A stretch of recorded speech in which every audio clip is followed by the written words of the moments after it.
សូមជម្រាបសួរពុកម៉ែបងប្អូនទាំងអស់គ្នាថ្ងៃនេះកូនពៅមកធ្វើត្រីឆ្លូញជៀនផ្ទាប់ជាមួយនឹង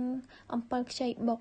អញ្ចឹងចង់ដឹងថាកូនពៅធ្វើយ៉ាងណាសូមពុកម៉ែបងប្អូនតាមដានទស្សនាវីដេអូរបស់កូនពៅដូចតទៅអញ្ចឹងឥឡូវនេះគឺយើងមានត្រីឆ្លូញហើយយើងធ្វើការជៀនវាជាមួយនឹងពុកម៉ែបងប្អូនហើយត្រីឆ្លូញនេះដែរ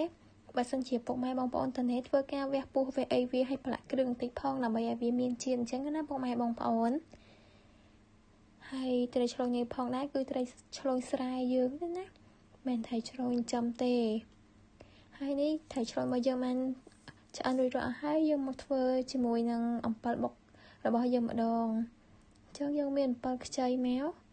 ហើយយើងធ្វើការបុកវាឲ្យម៉ត់អញ្ចឹងណាពុកម៉ែបងប្អូនហើយគ្រឿងរបស់យើងមានប៉ុណ្ណឹងដូចក្នុងរូបភាពដែលកូនពៅបានដាក់មានខ្ញីខ្ទឹមសម្ទេសខ្ទឹមក្រហមអីចឹងមកហើយយើងធ្វើការយកវាមកបុកបញ្ចូលគ្នាយើងដាក់ខ្ទឹមសដាក់ខ្ញីអីចឹងមកពុកម៉ែបងប្អូនហើយនិយាយទៅមុខម្ហូបនេះបើសិនជាយើងបានញ៉ាំជាមួយនឹងបាយកកថ្ងៃត្រង់ណាពុកម៉ែបងប្អូនធានាថាឆ្ងាញ់ខ្លាំងមែនតើហ្មងដឹងតែអស់បាយមួយចានពីរចានអីណោះនិយាយរួមទៅគឺរបស់ចឹងប្រជាជនខ្មែរយើងក៏គឺថាចូលចិត្តញ៉ាំអញ្ចឹងណាឲ្យតែរបៀបជាមុខម្ហូបក្រៀមក្រោះគឺឆ្ងាញ់តែម្ដងពុកម៉ែបងប្អូនហើយនេះយើងដាក់ម្ទេសដាក់អីចឹងមកពុកម៉ែបងប្អូនបើចង់បានហឹរក៏ដាក់ច្រើនជាងហ្នឹងទៅបើមិនសូវចេះហឹរទេក៏ដាក់មួយគ្រាប់ពីរគ្រាប់អីបានដែរពុកម៉ែបងប្អូនហើយបើថាមិនចេះបុកមិនចេះហឹរវិញគឺមិនបាច់ចាំដាក់ម្ទេសទេហើយនេះយើងធ្វើការបុកវាឆ្លុញចឹងមកពុកម៉ែបងប្អូនអូគ្រាន់តែឃើញក៏តំណងដែរណាមុខម្ហូបនេះងាយសម្រាប់កូនក្រមុំណាដែលចង់បានប្តីហើយមិនទាន់ចេះធ្វើមុខម្ហូបអាចមើលវិធីនេះបានក៏អាចយកប្តីបានដែរពុកម៉ែបងប្អូនតំណងខ្លាំងមែនតើ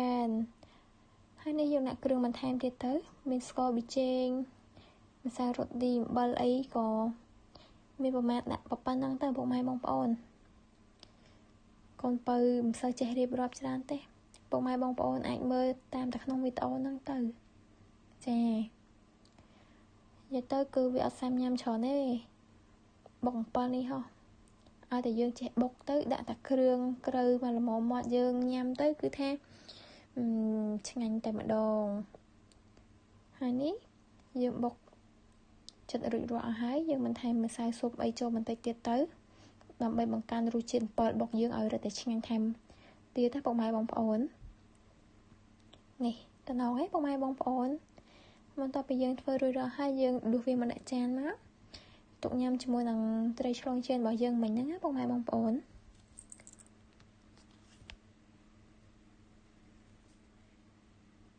អូខេរួចរាល់ហើយ